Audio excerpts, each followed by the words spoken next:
അതെ, കാദംബരി അമ്മയെ കണ്ടോ? ദാ അവിടെ ഉണ്ടല്ലോ. കാദംബരി അമ്മേ, അത് എന്താ? പിന്നെ സുമിത ഏതോ വണ്ടിയെ കയറി പോകുന്ന കണ്ടു. പതുങ്ങിയാ പോയത്. ഇവിടുന്ന് മുങ്ങുന്ന പോലെ എനിക്ക് തോന്നിയേ. അയ്യോ, നേരാണോ നീ പറയുന്നേ? ഞാൻ എന്തിനാ നുണ പറയുന്നത്? നീ എല്ലായിടത്തും നോക്കിയോ? ചിലപ്പോ ഇവിടെ എവിടെയെങ്കിലും ഉണ്ടാകും. ഇല്ലെന്നേ, ആ പെങ്കൊച്ച് എങ്ങോട്ടോ ഇറങ്ങിപ്പോയി. ഞാൻ എന്റെ കണ്ണുകൊണ്ട് കണ്ടതല്ലേ. മൈലാഞ്ചി കല്യാണം നടക്കുന്നതിനിടയില് പെണ്ണ് ഇറങ്ങി പോവോ? എന്തോ കുഴപ്പമുണ്ടമ്മേ.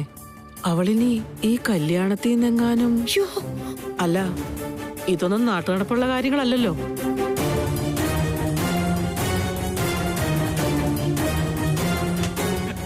അതെ, എനിക്ക് എല്ലാവരോടായിട്ടൊരു കാര്യം പറയാനുണ്ട്.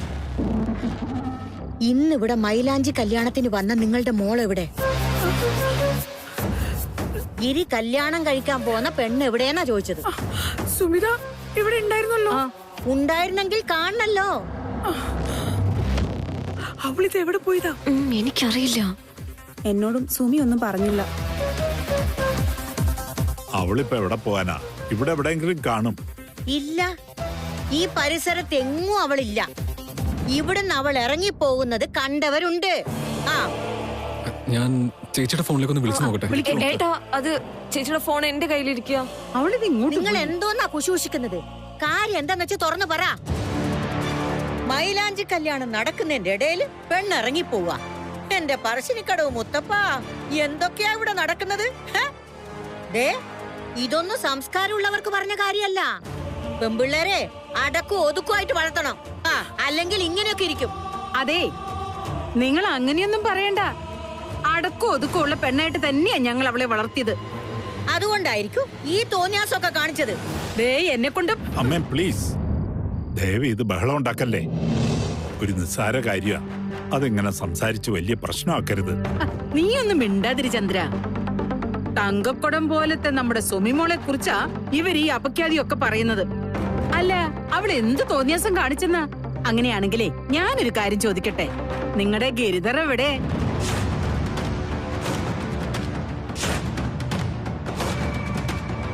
സുമിത മോള് ഒരു ഇത്തിരി നേരത്തേക്ക് അങ്ങോട്ടേക്കോ ഇങ്ങോട്ടേക്കോ ഒന്ന് മാറി നിന്നപ്പോ നിങ്ങൾ ഇത്രയും വലിയ പ്രശ്നം ഉണ്ടാക്കി. നിങ്ങളുടെ കൊച്ചുമൻ ഗിരിധരാണെങ്കി ഇത്രയും നേരമായിട്ട് ഈ വഴി വന്നിട്ടില്ലല്ലോ. അല്ല, എന്താ ഇപ്പൊ ഒന്നും മിണ്ടാത്തത്? ഗിരി എവിടെ? അവനല്ലേ കല്യാണച്ചക്കൻ. അവൻ വേണ്ടേ ഈ ചടങ്ങിന് മുന്നിൽ നിൽക്കാൻ? നിങ്ങളുടെ സാനിയെ കല്യാണം കഴിക്കാൻ പോകുന്ന ഞങ്ങളുടെ ശ്രീകുട്ടൻ ദേ ഇവിടെ ഉണ്ടല്ലോ. അപ്പൊ ഗിരിധർ കാണിച്ചതല്ലേ സംസ്കാരം ഇല്ലായ്മ? ചേച്ചി എല്ലാം കൈവിട്ടു പോകുന്ന ലക്ഷണമാകട്ടോ. എന്റെ ഗിരിമോൻ നിങ്ങൾ വിചാരിക്കുന്ന പോലെ നിസ്സാരക്കാരനല്ല. അവനൊരു ബിസിനസ്സുകാരനാ. അവൻ ഒരുപാട് അത്യാവശ്യമായ ജോലി തിരക്കുള്ളത് കൊണ്ടാണ് വരാതിരുന്നത്, അല്ലേ?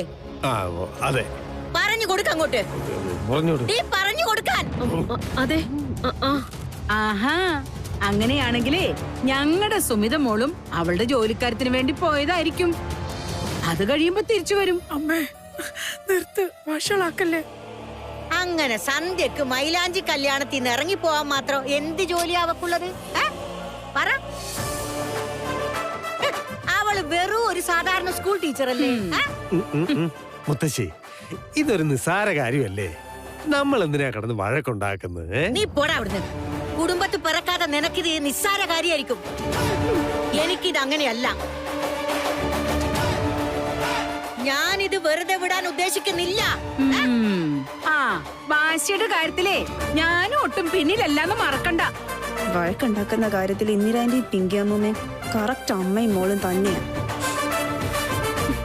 നാണക്കേടാണ് അമ്മമ്മേ, ഒന്ന് മിണ്ടാതിരിക്കും. ശ്രീകുട്ട, സുമി എവിടെ പോയതാന്ന് ഒന്ന് നോക്ക്. എന്തായാലും അവള് വന്ന ഈ പ്രശ്നമൊക്കെ തീരുമല്ലോ. ഇന്നിതിൽ രണ്ടിലൊന്നും അറിയണം. നീ ഗിരിയെ വിളിച്ച് അത്യാവശ്യമായിട്ടൊന്ന് വരാൻ പറ. പറയാം.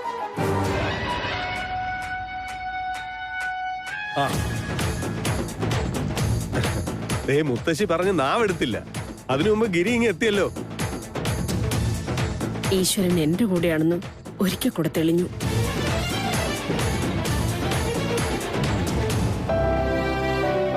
അച്ഛമ്മ എന്നോട് ക്ഷമിക്കണം. എനിക്ക് സമയത്തെത്താൻ പറ്റിയില്ല. മാപ്പ് പറഞ്ഞില്ലേ അച്ഛമ്മേ? പോട്ടെ, വിട്ടുകളാ. സോറി. ഞാൻ വേണമെങ്കില് അച്ഛമ്മയുടെ മുമ്പില് 101 ഏത്ത വിടാം. പോരെ?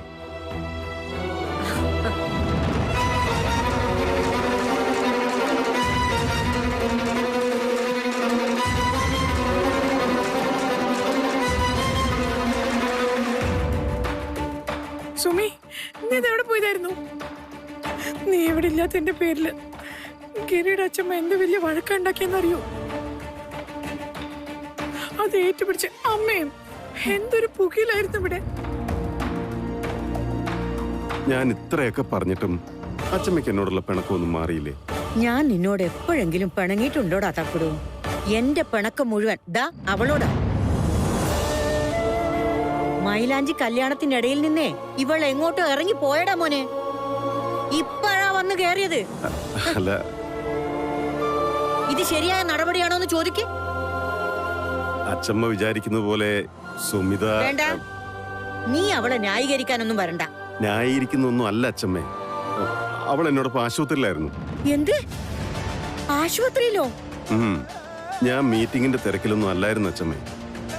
BP കൂടി തല കറങ്ങി വീണ് ഞാൻ ഹോസ്പിറ്റലിലായിരുന്നു. അയ്യോ ഈശ്വരാ, നീ എന്തൊക്കെയാ തക്കുടി പറയുന്നേ? അതെ അച്ഛമ്മേ, ഇത്രയും നേരം ICUല് ഒബ്സർവേഷനിലായിരുന്നു ഞാൻ. ഈ ചടങ്ങിന് പങ്കെടുക്കാൻ പറ്റുമെന്ന് ഞാൻ കരുതിയതേ അല്ല. എന്റെ പറശ്ശിനിക്കടവ് മുത്തപ്പാ, എന്റെ കുഞ്ഞ് ഇത്രയും നേരം ആശുപത്രിയിലായിരുന്നു. ആരും അറിഞ്ഞില്ലല്ലോ, എന്നോട് പോലും വിളിച്ചൊന്നും പറഞ്ഞില്ലല്ലോടാ. അച്ഛമ്മേ കരയാതെ, അതിനെനിക്കൊന്നും സംഭവിച്ചില്ലല്ലോ. ഫുൾ ടൈം എന്റെ കൂടെ ആകാശം ഉണ്ടായിരുന്നു. അത് പിന്നെ BP നോർമൽ ആവാതെ ഗിരിയെ വിടാൻ പറ്റില്ലെന്ന് ഡോക്ടേഴ്സ് ഉറപ്പിച്ച് പറഞ്ഞതാ. ഡോക്ടർമാർക്കും മരുന്നുകൾക്കും 6 മണിക്കൂർ കൊണ്ട് സാധിക്കാത്തൊരു കാര്യം പക്ഷേ 6 മിനിറ്റ് കൊണ്ട് സുമിത ചെയ്ത് കാണിച്ചു. ഗിരിയുടെ കാര്യം അറിഞ്ഞ് ചടങ്ങിനിടയിൽ നിന്ന് സുമിത ഓടി ഹോസ്പിറ്റലിൽ വന്നതാ. പിന്നെ നടന്നതല്ല അച്ഛമ്മ, ഒരു മാജിക് ആയിരുന്നു. ഗിരിയുടെ BP കുറഞ്ഞ സമയം കൊണ്ട് തന്നെ നോർമലായി. പിന്നെ ഞങ്ങളിങ്ങോട്ട് പോരുകയും ചെയ്തു. ഇന്ന് ഗിരിക്ക് ഈ ചടങ്ങിൽ പങ്കെടുക്കാൻ സാധിച്ചത് സുമിത ഒറ്റൊരാൾ കാരണമാണ്.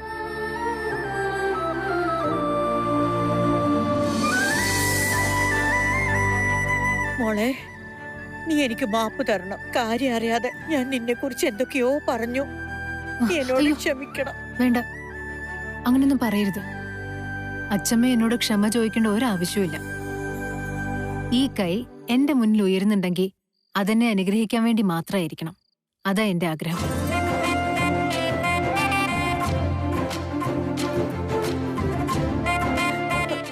നന്നായി വരട്ടെ മക്കള്. നിങ്ങളുടെ ബന്ധം 7 ജന്മം നിലനിൽക്കട്ടെ. നിങ്ങളുടെ ജീവിതത്തിൽ സ്നേഹവും സന്തോഷവും എന്നും ഇതുപോലെ നിലനിൽക്കട്ടെ. എല്ലാം തികഞ്ഞു.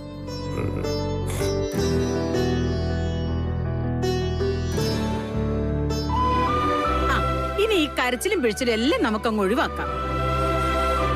ഇവിടെ നടക്കാൻ പോകുന്നത് ഒരു സന്തോഷകരമായ ചടങ്ങല്ലേ?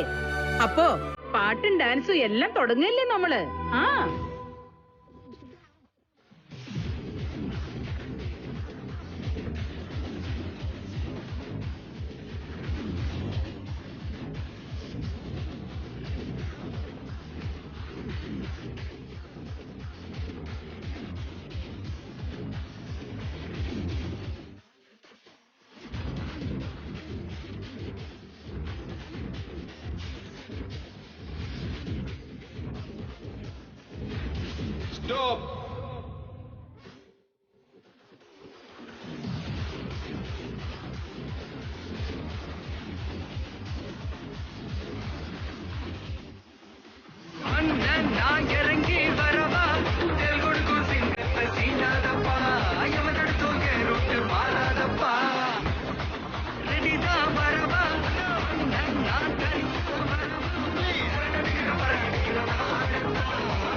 ഇതെന്റെ മകളുടെ മൈലാഞ്ചി കല്യാണമാണ്. ഒരച്ഛനെന്ന നിലയ്ക്ക് എന്നെ സംബന്ധിച്ചിടത്തോളം ഇതിലും വലുതായി മറ്റൊന്നും ഉണ്ടാവില്ല. ഈ അവസരത്തില് ഞാൻ അവൾക്ക് വേണ്ടി ഒരു കാര്യം ചെയ്യാൻ ആഗ്രഹിക്കുകയാണ്. സുമിമോളെ, നിനക്ക് വേണ്ടി അച്ഛന്റെ ഒരു സമ്മാനം.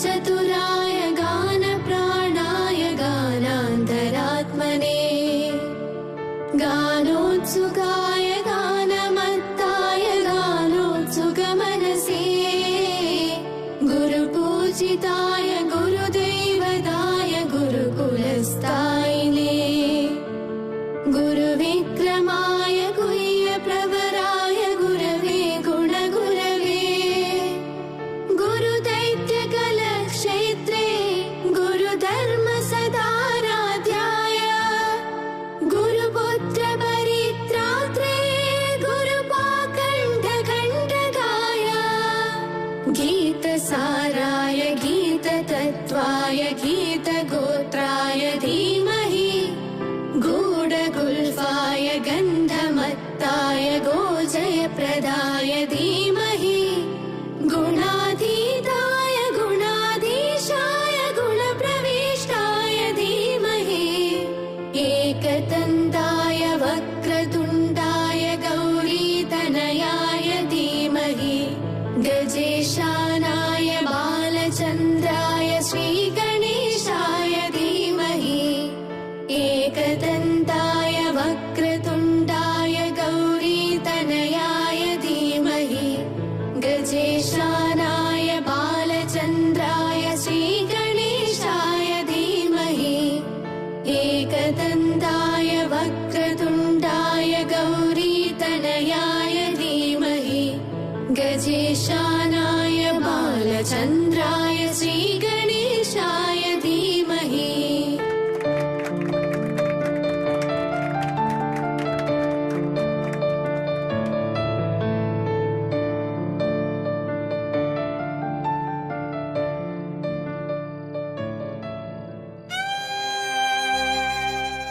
സുമിത, ജോലി കഴിഞ്ഞ് എത്ര സമയം കിട്ടിയാലും ഈ കുഞ്ഞുങ്ങളോടൊപ്പമാണ് ചിലവഴിക്കാറുള്ളത്.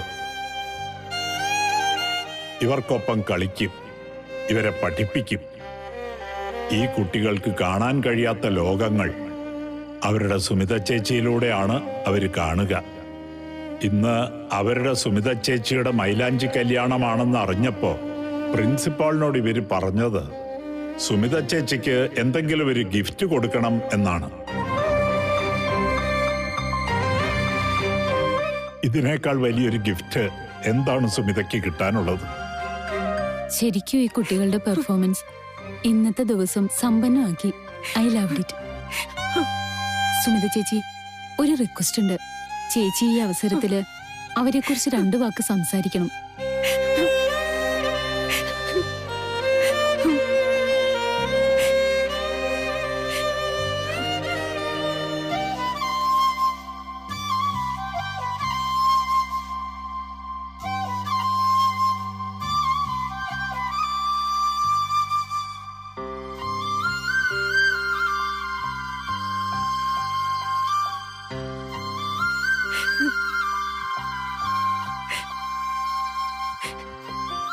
ജീവിതത്തിലെ ചില കാര്യങ്ങൾ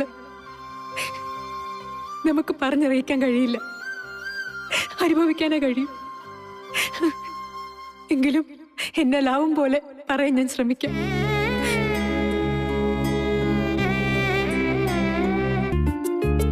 ഒരിക്കലും എന്നിൽ നിന്ന് ഊർജം ഉൾക്കൊണ്ടിട്ടുള്ളത് ഇവരല്ല. ഇവരിൽ നിന്നും ധൈര്യം പകർന്നു കിട്ടിയിട്ടുള്ളത് എനിക്കാണ്. ജീവിതത്തിലെ ബുദ്ധിമുട്ടുകൾ തരണം ചെയ്യാനുള്ള ശക്തി ഇവരിൽ നിന്ന് എനിക്കാണ് കിട്ടിയത്. ഈ മക്കളിൽ നിന്ന് പലതും ഞാൻ പഠിച്ചിട്ടുണ്ട്. ഇവരിലേക്ക് ഞാൻ തിരിഞ്ഞു നോക്കിയിരുന്നത്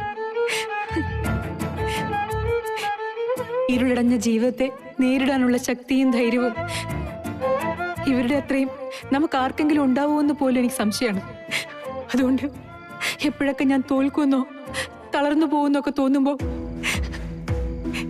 ഈ കുട്ടികളെ നോക്കിയാ ഞാൻ പുതിയ പ്രതീക്ഷകൾ സംഭരിച്ചിരുന്നത്. എന്റെ ധൈര്യത്തിന്റെയും ശക്തിയുടെ ഒക്കെ ഉറവിടം ഈ കുഞ്ഞു മക്കളാ. അതുകൊണ്ട് തന്നെ ഇവരെനിക്ക് ഒരുപാട് പ്രിയപ്പെട്ടവർ.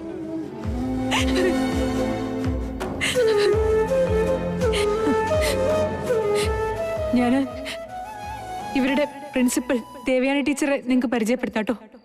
ടീച്ചറെ,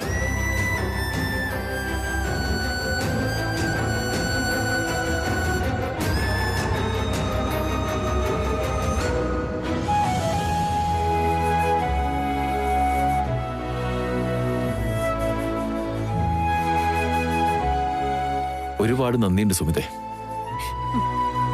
നിങ്ങൾ കാരണം ഞങ്ങൾക്കും ഈ കുട്ടികളെ കാണാനും പരിചയപ്പെടാനുള്ള അവസരം ലഭിച്ചു. സുമിത ഈ കുഞ്ഞുങ്ങൾക്ക് വേണ്ടി ചെയ്തിരുന്നത് വലിയ കാര്യമാണ്. ഇന്നു മുതൽ ഈ സൽപ്രവൃത്തിയിൽ ഗിരിക്ക് നിങ്ങളോട് കൂടെ ചേരാനുള്ള ആഗ്രഹമുണ്ട്.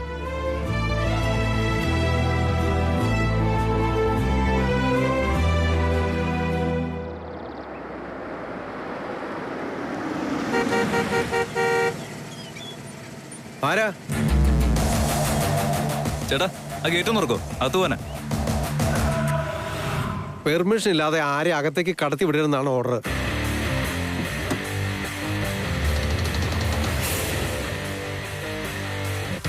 എനിക്ക് പെർമിഷന്റെ ആവശ്യമില്ല ചേട്ടാ.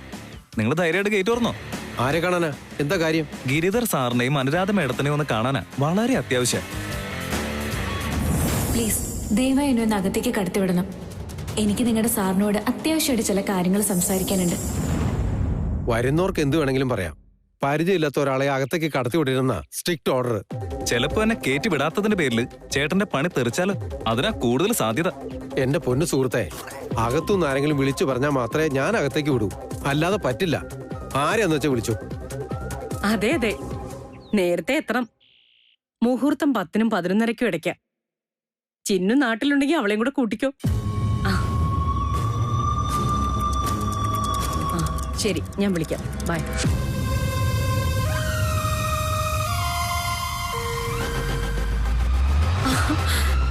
ദൈവമേ, നീരജല്ലേ അത്?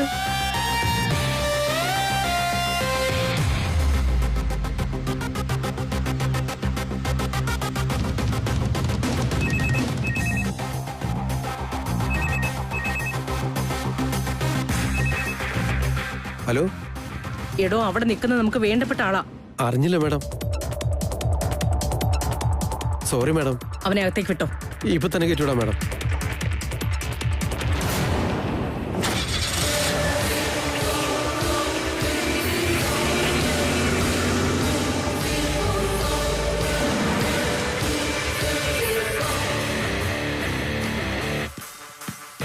മോനെ.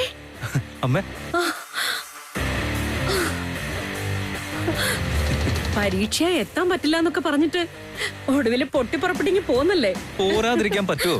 നടക്കാൻ പോകുന്നത് എന്റെ ഗിരിയേട്ടന്റെ കല്യാണമല്ലേ? മോനെ, വാട്ട് എ പ്ലസന്റ് സർപ്രൈസ്. പരീക്ഷയുടെ ഇടയ്ക്കാണോ നീ വരുന്നത്? അത് ആ, എങ്കിൽ അടുത്ത ഫ്ലൈറ്റിന് തന്നെ ഇവനെ പാക്ക് ചെയ്യണോ അമ്മേ? അയ്യോ വേണ്ടേ, പരീക്ഷയ്ക്ക് ഇന്നലത്തോടെ കഴിഞ്ഞു. കഴിഞ്ഞ നിമിഷം ഞാൻ അടുത്ത ഫ്ലൈറ്റും കയറി പോന്നു. എടാ, എന്നാലും നിനക്ക് എന്നോടൊരു വാക്ക് പറയാറുന്നില്ലേ? ഇവിടെ എത്ര കാറാ കിടക്കുന്നെന്ന് അറിയോ? എയർപോർട്ടിൽ ഞാൻ തന്നെ വന്ന് കൂട്ടില്ലായിരുന്നു? എല്ലാ ദിവസവും ക്യാമ്പസിൽ അപ്പ് ആൻഡ് ഡൗൺ സൈക്കിളിൽ യാത്ര ചെയ്യുന്ന എന്നോടാണ് പറയുന്നത്.